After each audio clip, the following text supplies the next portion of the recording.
Good morning students, myself Ashok Kumar.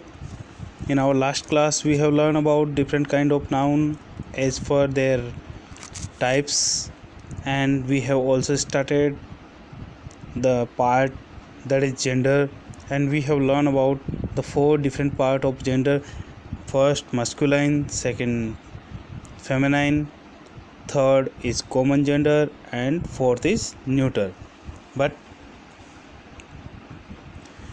in today's class we are going to take the next part, that is number noun यानी संख्यावाचक संज्ञा।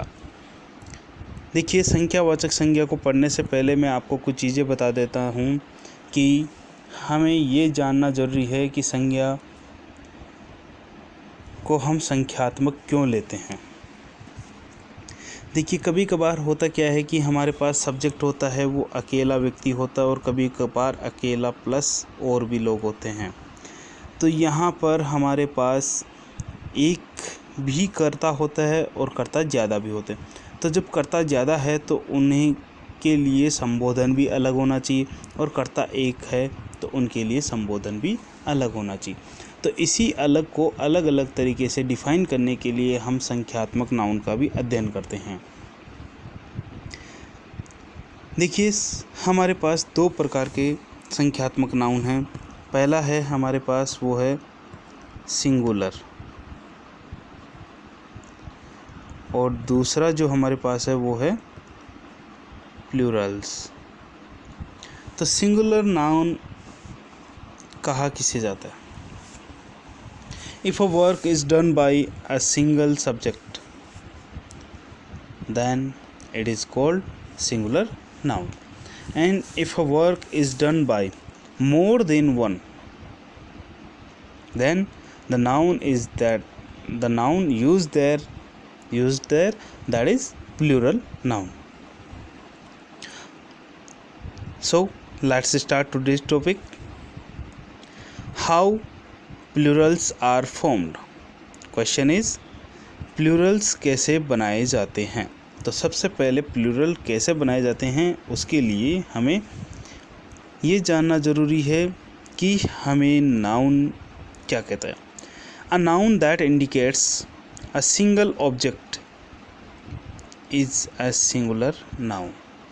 यानी जब कोई संज्ञा हमें एक ही वस्तु की जानकारी देता है तो हमारे पास कैसा नाउन होता है?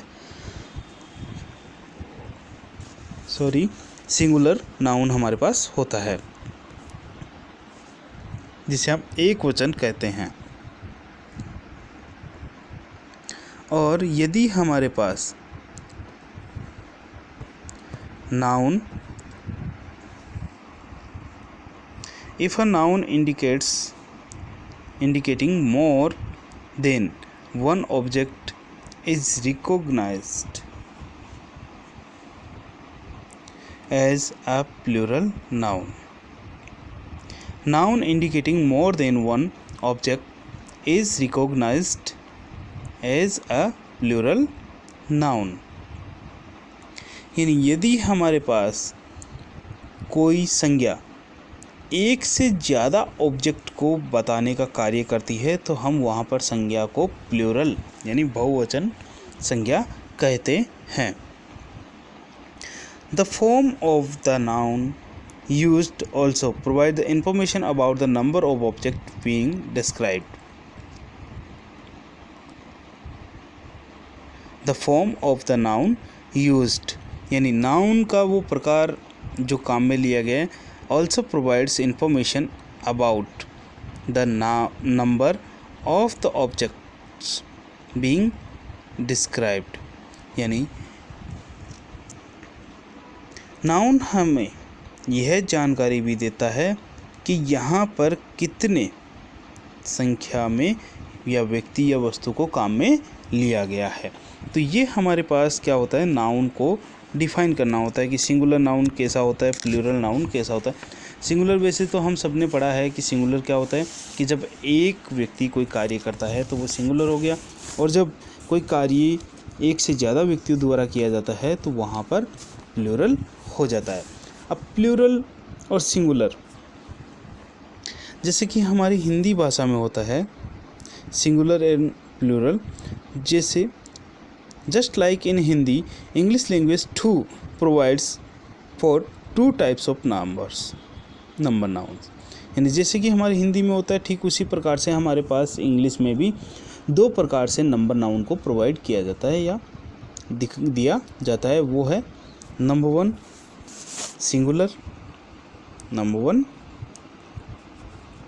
Singular, and number 2 plural. Plural हो गया बहुवचन, सिंगुलर हो गया एक वचन। सिंगल शब्द से बना है सिंगुलर।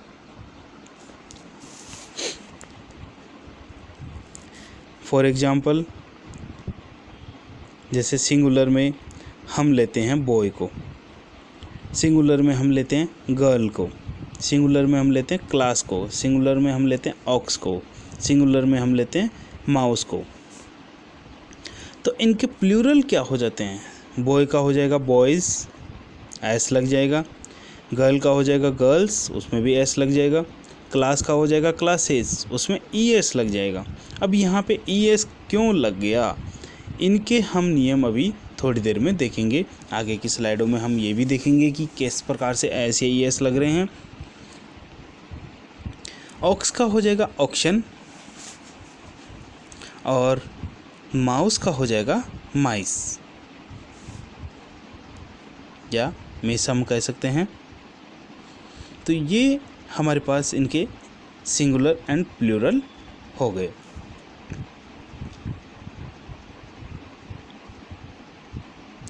आगे हम डेफिनेशन देखते हैं।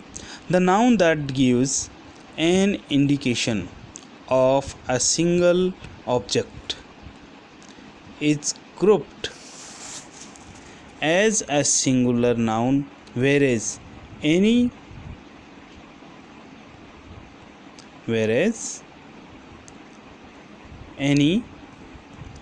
noun that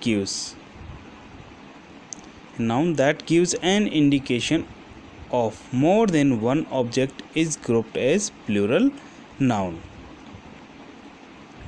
देखिए, बात वही कही है जो मैंने आपको अभी तक बताई है कि यदि किसी नाउन के द्वारा हमें एक ऑब्जेक्ट के बारे में बताया जाता है तो हम उसे सिंगुलर नाउन कहते हैं, और यदि हमें एक से ज़्यादा ऑब्जेक्ट के बारे में बताया जाता है तो हम उन्हें प्लूरल नाउन कहते हैं।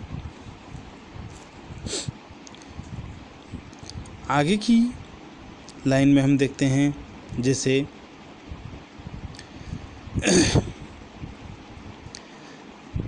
generally it possible to identify the singular or plural nouns from the noun words themselves। यानी साधारणतया हम नाउन को उनके सिंगुलर या प्लूरल होने का हम उन्हें देखते ही पता लगा लेते हैं। But then there are also some words, लेकिन कुछ ऐसे शब्द भी हैं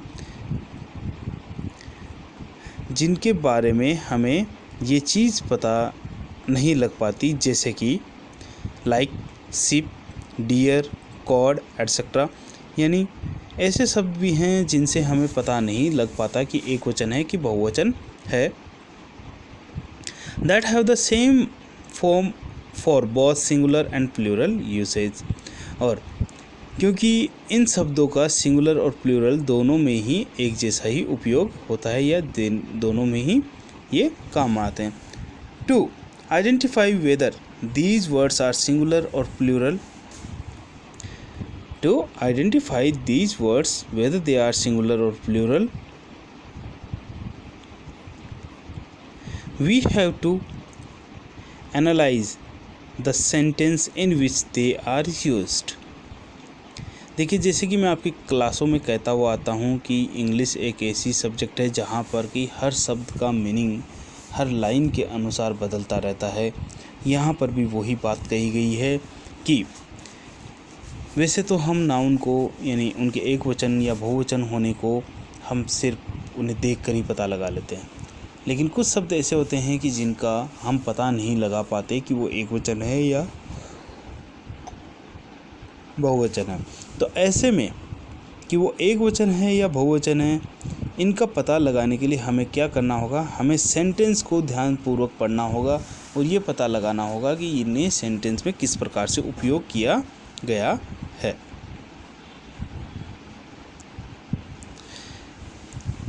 साथ ही प्लूरल बनाने के कुछ नियम दिए गए हैं जिन्हें हमें ध्यानपूर्वक एक बार देखना है। जैसे हम एस जोड़कर भी प्लूरल बना सकते हैं। The most common way to form a plural is to add an S at the end of the word.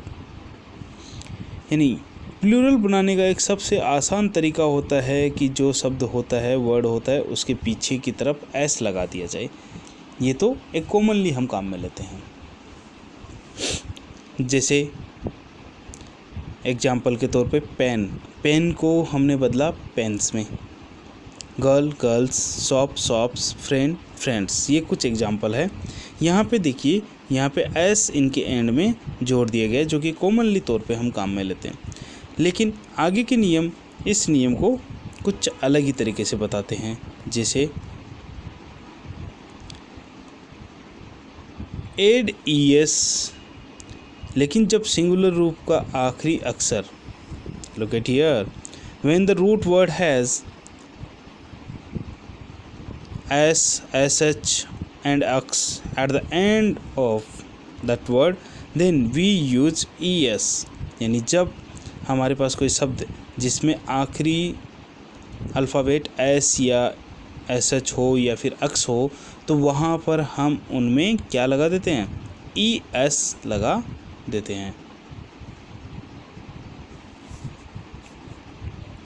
जैसे एग्जाम्पल के तौर पे देखिए, क्लास, अब यहाँ पे डबल एस आया है पीछे, तो यहाँ पे ई एस लगा दिया गया है। जो भी मैंने आपको बताया था कि हम आगे देखते चलेंगे कि किस प्रकार के इसे बनाया जा रहा है। सी एच है मैच में, तो मैचेज हो जाएगा। ब्रश में एस एच है, तो ब्रशेज हो जाएगा। बॉक्स में एक्स है, तो बॉक्सेज हो जाएगा। बफेलो में ओ है, तो बफेलोज हो जाएगा। लेकिन इसके कुछ अपवाद भी हैं जहाँ पर इनमें शब्द कुछ अलग होते हैं। जैसे कि ऑक्स में अक्स है, लेकिन यहाँ पे ऑक्शन किया गया है। बम्बू, तो यहाँ पे डबल ओ है, तो यहाँ पे सिर्फ एस लगाया गया है। पियानो, तो यहाँ पे ओ होने के साथ सिर्फ एस लगाया गया है। ये कुछ यहाँ के अपवाद है। नेक्स्ट जो हमारा जो नियम है, वो नियम क्या कहता है, देखते हैं। यदि किसी सेंटेंस के अंत में एफ है या एफ ई है, तो इन दोनों को हटाकर हम वहाँ पर क्या कर देते हैं, हम वहाँ पर वी ई एस लगा देते हैं ताकि वो प्लूरल हो जाए। जैसे थीफ, अब यहाँ पे थीफ है, तो इसमें एफ एंड में है, तो एफ की जगह हमने क्या किया, वी ई एस लगा दिया। नाइफ है, नाइफ पे एफ ई है, तो एफ ई से एफ ई को हटा के हमने क्या किया, वी ई एस लगाया। वाइफ है, तो एफ ई हटा के हमने वाइफ्स लगा दिया। ये हमने प्लूरल बनाए। ठीक इसी प्रकार से इस नियम के भी कुछ अपवाद हैं। जैसे चीफ है, इसमें एफ है, लेकिन फिर भी यहाँ पर एस लगा हुआ है। सेफ है, इसमें एफ ही है, लेकिन फिर भी यहाँ पर एस ही लगाया हुआ है। रूफ है, यहाँ पे एफ है और यहाँ पे एफ के बाद एस ही लगाया हुआ है। तो ये यहाँ पर कुछ अपवाद भी हैं जो हमें हर समय याद भी रखने होंगे कि इनका। तो गाइस, यहाँ पर हमारे पास एक ही तरीका निकलता है कि हम इनके नियमों पे ना जाएं और डायरेक्टली इन्हें तैयार करने की कोशिश करें, ताकि हमें कभी भी कोई दिक्कत ना हो और ना ही हमारे पास ये सवाल पैदा हो कि ये ऐसा अपवाद क्यों हुआ। क्योंकि देखिए, क्यों का जवाब बहुत मुश्किल है। नेक्स्ट हमारा जो पॉइंट है, वो पॉइंट देखते हैं कि यदि किसी वर्ड के अंत में वाई है तो वाई को रिप्लेस कीजिए IES से। ठीक उसी प्रकार से जैसे आर्मी में एंड हो रहा है वाई से, तो वाई की जगह हमने आर्मीज़ किया, सिटी को सिटीज़ किया, पार्टी को पार्टीज़ किया। तो ये हमारे पास कुछ एग्जांपल्स और हैं। नेक्स्ट हमारा जो नियम है वो नियम क्या कहता है? नेक्स्ट नियम कहता है कि change vowels inside the word, यानी शब्द के अंदर के वोवेल को बदलकर एक वचन शब्द को हम बहुवचन बना सकते हैं। जैसे अब अंदर के वोवेल को, तो अंदर का वोवेल हमारे पास आपने हमारी सबसे पहली क्लास में हमने सीखा था कि A, E, I, O और U, ये 5 वोवेल हमारे पास होते हैं, बाकी के सब कॉन्सोनेंट्स होते हैं। तो वोवेल्स में इनमें से कोई भी बीच में आए तो उसे हम बदल कर क्या कर सकते हैं, हम वहाँ पर वर्ड को प्लूरल बना सकते हैं। जैसे मेन, तो मेन में ए आया है तो ए को हमने ई में कन्वर्ट कर दिया है। टूथ, यहाँ पे डबल ओ है तो इसे हमने टीथ में कन्वर्ट कर दिया। लेकिन माउस के सेंस में देखिए यहाँ पे पूरा का पूरा ही चेंज हो गया। माउस रिप्लेस हो चुका है पूरे के पूरे शब्द से और वो मिस या माइस हो चुका है।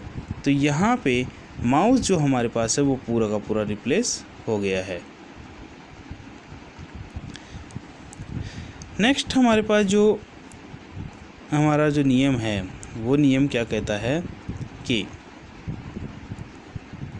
कुछ ऐसे सिंगुलर होते हैं जो सिंगुलर और प्लूरल दोनों ही जगह सेम होते हैं, तो वहाँ पर इनमें कोई बदलाव नहीं होता।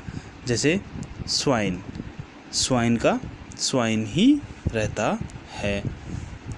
ठीक इसी प्रकार से हमारे पास और भी हैं, जैसे सीप है तो सीप का सीप ही रहता है, डियर ही रहता है, जो कि हमारे पास डेफिनेशन में भी आया था कि कुछ ऐसे शब्द हैं जिन्हें हम पता नहीं लगा सकते कि वो एक वचन है कि बहुवचन है। तो ऐसे के लिए हमें तो सिर्फ सेंटेंस ही क्या करने होंगे, हमें सेंटेंस ही तैयार करके सेंटेंस को अच्छी तरीके से समझना होगा, तभी हम इनका पता लगा पाएंगे कि वो प्लूरल है या सिंगुलर है।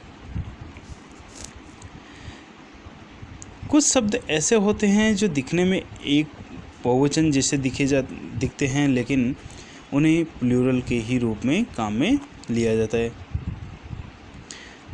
यानी बहुवचन दिखते हैं और वैसे ही होते हैं और उन्हें बहुवचन के तौर पे ही काम में लिया जाता है। जैसे वर्ड्स, अब वर्ड्स हमारे पास पहले से ही है तो वर्ड्स का क्या रहता है, वर्ड्स में ही रहता है। सीजर्स में ही रहते हैं। ट्राउजर्स, अब ये ट्राउजर्स हम बोलते हैं, देखिए वर्ड्स एक्चुअली में अल्फ़ाबेट्स का एक कलेक्शन होता है, तो वहाँ पे पहले से ही हम उन्हें वर्ड्स ही कहेंगे। सीजर्स यानी कैंची हमेशा 2 पन्नों की होती है, उसमें 2 पत्तियाँ होती है, तो वो पहले से ही बहुवचन। ट्राउजर्स यानी पैंट पायजामा, ये सब वो सब कैसे होते हैं, वो पहले से ही 2 होते हैं। बिलियर्ड्स एक गेम है जिसका नाम ही ये ऐसा ही है। आर्म्स वैसे भी ये दिखता बहुवचन है, होता एक वचन है, और बहुवचन के तौर पे भी हम और एक वचन के तौर पे भी इन्हें काम में लेते हैं। प्रोसीड्स, ये कुछ ऐसे शब्द हैं जो कि हम एज इट इज ही काम में लेते हैं।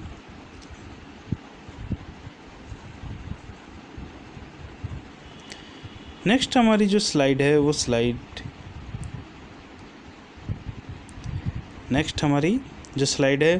वो भी इसी से जुड़ी हुई है, और आगे देखते हैं क्या कहती है। Plural forms used in singular, यानी ऐसे शब्द जो कि प्लूरल होते हैं, दिखने में लिखने में प्लूरल होते हैं, लेकिन हम उन्हें एक वचन यानी सिंगुलर में ही हम उन्हें काउंट करते हैं। जैसे वर्ड्स को हम लिखते बहुवचन के तौर पे हैं लेकिन काम में एक वचन में लेते हैं। मैथमेटिक्स ये प्लूरल होते हुए भी एक वचन होता है। पॉलिटिक्स प्लूरल होते हुए भी एक वचन होती है। न्यूज़ प्लूरल होते हुए भी एक वचन ही होती है। तो ये हमें हर समय ध्यान रखना होगा कि ऐसे शब्द हमें कहीं दिक्कत ना कर दे, इन्हें पहले से ही तैयार करके रखिए। देखिए ये जो क्वेश्चंस हैं, ये जो एग्जाम्पल्स हैं, ये एग्जाम्पल्स अभी आप 9th स्टैंडर्ड में हो, आप पढ़ रहे हो, लेकिन एक चीज़ ध्यान रखिएगा, जब आप कभी भी किसी भी कंपटीशन की तैयारी करते हो और उस कंपटीशन में आपके पास बहुत से ऐसे सेंटेंस आएंगे जहाँ पर आपको ये पता लगाना होता है कि आपका सब्जेक्ट या आपकी नाउन एक वचन है या सिंगुलर है या प्लूरल है, या आपका जो सेंटेंस है वो सेंटेंस करेक्ट है या रॉन्ग है। तो इन चीज़ों का आपको जब पता होता है तो आप ये गड़बड़ नहीं कर पाते हो कि ये ऐसे शब्द हैं जो कि हमेशा ही बहुवचन लिखे जाते हैं, प्लूरल लिखे जाते हैं, बाकी काउंट एक वचन में होता है। लेकिन एक चीज़ ध्यान रखिएगा कि इन्हें डायरेक्टली पता लगाने के बजाय आप पूरे सेंटेंस को पढ़ के पता लगाएंगे तो ज़्यादा बेटर होगा, क्योंकि पढ़ने से आपको पता चल जाएगा कि वहाँ पे इसका यूज़ कैसा हुआ है, सिंगुलर के तौर पे हुआ है कि प्लूरल के तौर पे हुआ है।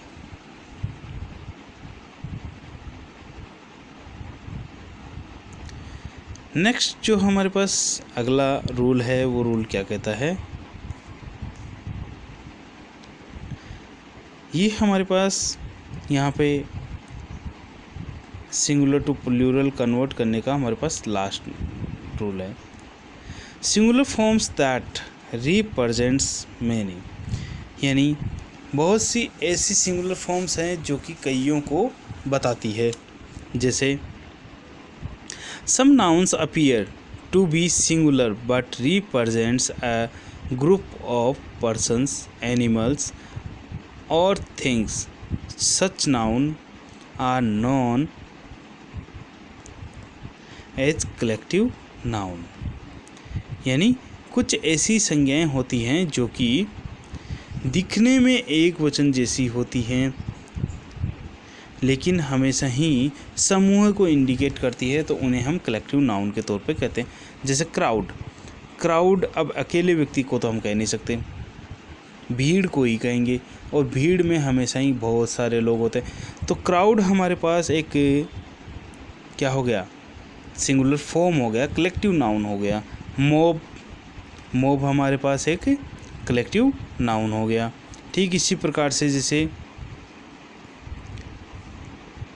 आर्मी है, आर्मी हमारे पास एक कलेक्टिव नाउन हो गया। पोल्ट्री है, वो भी हमारे पास एक कलेक्टिव नाउन हो गया। केटल भी हमारे पास एक कलेक्टिव नाउन हो गया। तो ये सिंगुलर जैसे काम में लिए जाते हैं, सिंगुलर जैसे लिखे जाते हैं, लेकिन होते कैसे हैं, प्लूरल होते हैं। और प्लूरल होने के साथ साथ ये कलेक्टिवली तौर पे हम काम में लेते हैं। सो गाइज़, आज की क्लास में हमने यहाँ पे देखिए क्या क्या सीखा है। तो आज की क्लास में हमने सीखा कि नाउन को हमने नंबर के आधार पे बांटा। नंबर के आधार पे नाउन दो प्रकार के होते हैं। नंबर के आधार पे नाउन कितने प्रकार के होते हैं, दो प्रकार के होते हैं। कौन कौन से होते हैं, पहला सिंगुलर, दूसरा प्लूरल। सिंगुलर वो होते हैं जहाँ पे कि सब्जेक्ट सिंगल हो, और प्लूरल वो होते हैं जहाँ पे कि सब्जेक्ट प्लस और भी कुछ हो, यानी कि 1 प्लस मोर, और यहाँ पे सिर्फ 1 होता है।